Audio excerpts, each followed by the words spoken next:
पाल में हुआ था। इनके पिता शुद्धोधन शाक्यगण के मुखिया थे। सिद्धार्थ के जन्म के लगभग 7 वर्ष के बाद ही उनकी माँ माया देवी का देहांत हो गया था। सिद्धार्थ की सौतेली माँ प्रजापति गौतमी ने उनको पाला। उनके बचपन का नाम सिद्धार्थ था। सिद्धार्थ का 16 वर्ष की उम्र में दंडपाणी शाक्य की कन्या यशोधरा के साथ विवाह संपन्न हुआ। इनके पुत्र का नाम राहुल था। सिद्धार्थ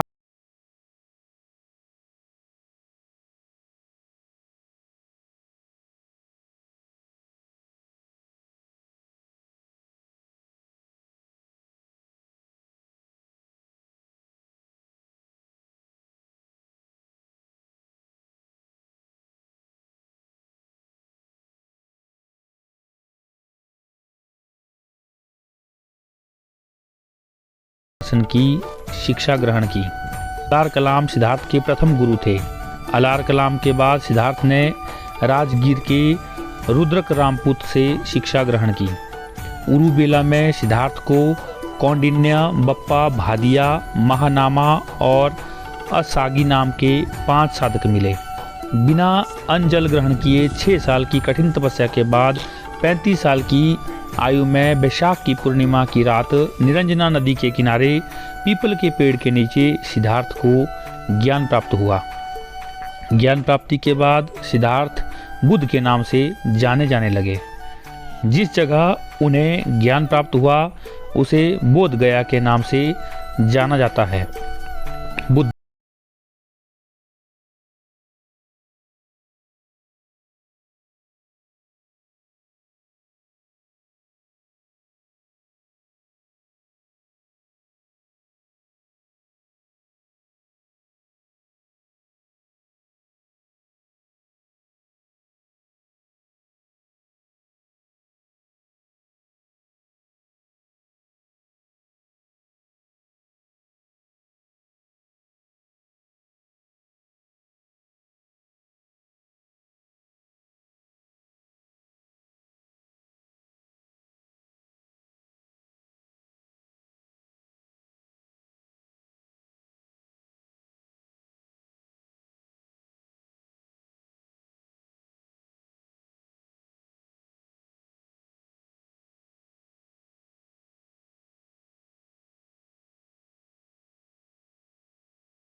उत्तम आयु 15 साल है। बौद्ध संघ में प्रविष्ट होने को उपसंपदा कहा जाता है। प्रविष्ट बौद्ध धर्म में त्रिरत्न है: बुद्ध, धम्म, संघ। चतुर्थ बौद्ध संगति के बाद बौद्ध धर्म 2 भागों में विभाजित हो गया: हीनयान और महायान। धार्मिक जुलूस सबसे पहले बौद्ध धर्म में ही निकाला गया था। बौद्ध धर्म का सबसे पवित्र त्योहार वैशाख पूर्णिमा है, जिसे बुद्ध पूर्णिमा कहा जाता है। बुद्ध ने संसारिक सुखों के संदर्भ में 4 आर्य सत्यों का उपदेश दिया है: दुख, दुख समुदाय, दुख निरोध, दुख निरोध गामिनी प्रतिपदा। संसारिक दुखों से मुक्ति के लिए बुद्ध ने अष्टांगिक मार्ग की बात भी कही है। उनमें है सम्यक दृष्टि, सम्यक संकल्प, सम्यक वाणी, सम्यक कर्मांत, सम्यक आजीव, सम्यक व्यायाम, सम्यक स्मृति, सम्यक समाधि। बुद्ध के अनुसार अष्टांगिक मार्गों के पालन करने के उपरांत मनुष्य की भव तृष्णा नष्ट हो जाती है और उन्हें निर्वाण प्राप्त होता है। बुद्ध ने निर्वाण प्राप्ति के लिए 10 चीज़ों पर जोर दिया है: अहिंसा, सत्य, चोरी ना करना, किसी भी प्रकार की संपत्ति न रखना, शराब का सेवन न करना, असमय भोजन न करना, सुखद बिस्तर पर ना सोना, धन संचय ना करना, महिलाओं से दूर रहना, नृत्य गान आदि से दूर रहना। बुद्ध ने मध्यम मार्ग का उपदेश दिया। अनीश्वरवाद के संबंध में बौद्ध धर्म और जैन धर्म में समानता है। जातक कथाएं प्रदर्शित करती है कि बोधिसत्व का अवतार मनुष्य रूप में भी हो सकता है और पशुओं के रूप में भी। बोधिसत्व के रूप में पुनर्जन्मों की दीर्घ श्रृंखला के अंतर्गत बुद्ध ने शाक्यमुनि के रूप में अपना अंतिम जन्म प्राप्त किया। सर्वाधिक बुद्ध की मूर्तियों का निर्माण गांधार शैली के अंतर्गत किया गया था, लेकिन बुद्ध की प्रथम मूर्ति मथुरा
हमारे हॉस्टल है। अच्छा, इस पे कौन रहता है? इसमें मोंक्स रहते हैं। केवल यहाँ आपके लोग? सन्यासी वाले हमारे सन्यासी लोग। अच्छा, जिन्होंने बौद्ध धर्म की दीक्षा प्राप्त की है।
दार्शनिक रूप से आधारित तरीका है जिसे हम कर्म कहते हैं।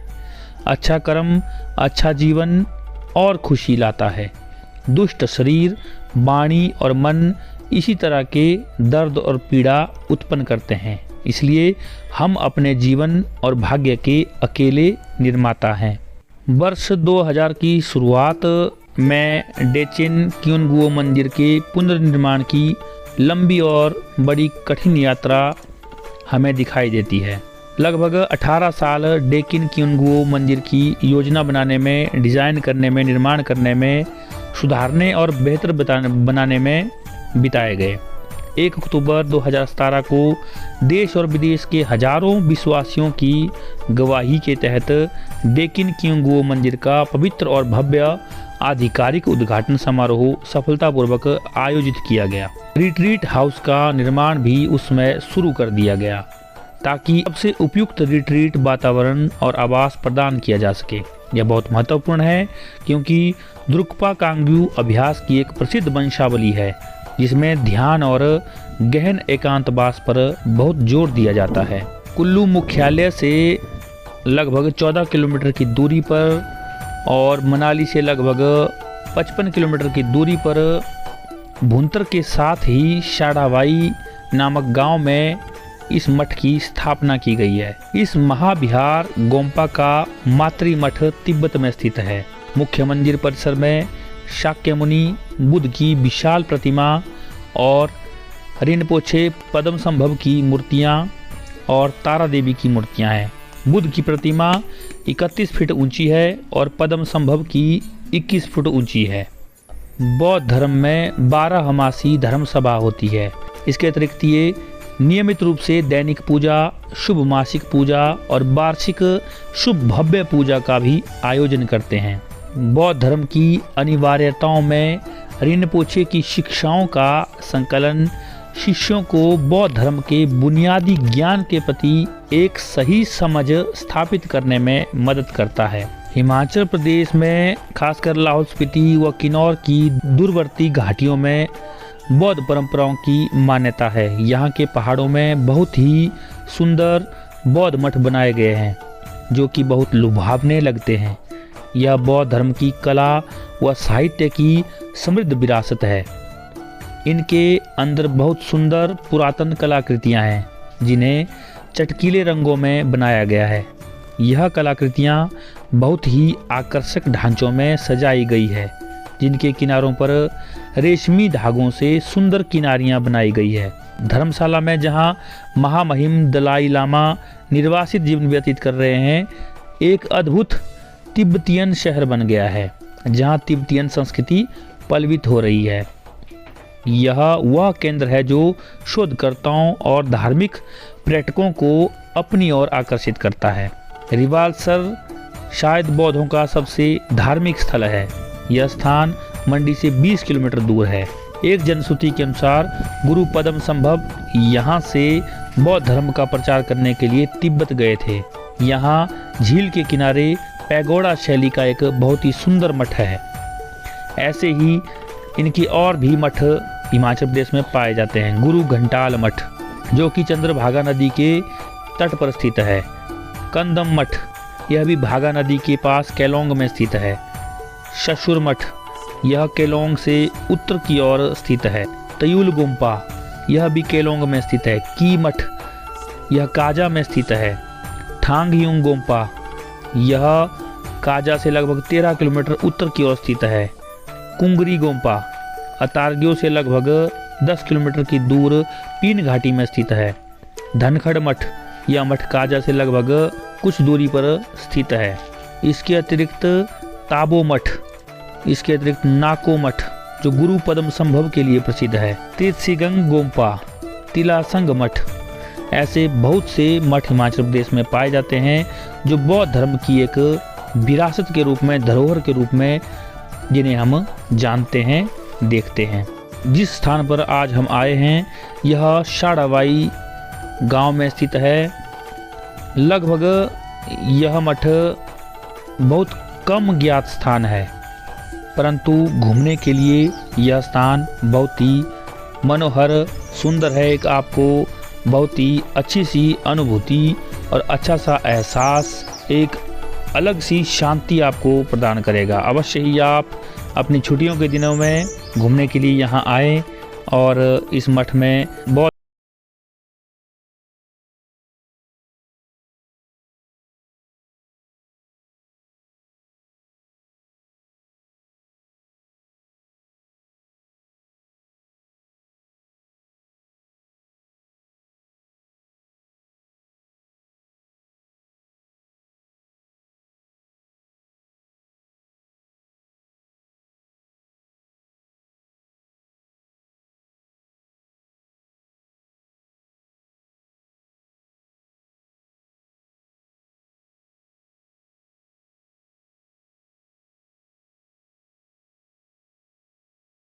यहाँ पर आती है। शिक्षाओं और आशीर्वादों की यह विरासत है। यह थी हमारी आज की यात्रा, जिसे आप लोगों ने देखा और साथ ही साथ हमने इस मठ से संबंधित और बौद्ध धर्म से संबंधित भी आप लोगों को एक जानकारी साझा की। उम्मीद है आपको आज की हमारी यह वीडियो बहुत ही अच्छी लगी होगी। इसी प्रकार की वीडियो को प्राप्त करने के लिए आप हमारे चैनल के साथ जरूर जुड़ें। हमारे चैनल को लाइक शेयर सब्सक्राइब जरूर करें तथा बेल आइकन को ऑल पर जरूर सेलेक्ट कर दें, ताकि जैसे हम नई वीडियो को अपलोड करते हैं अब तक हमारी वीडियो की नोटिफिकेशन सबसे पहले पहुंच सके। इसी के साथ वीडियो में अंत तक बने रहने के लिए आप सबका हार्दिक धन्यवाद। मिलते हैं इसी प्रकार की किसी दूसरी वीडियो में, तब तक के लिए नमस्कार। आपका दिन शुभ हो, मंगल हो।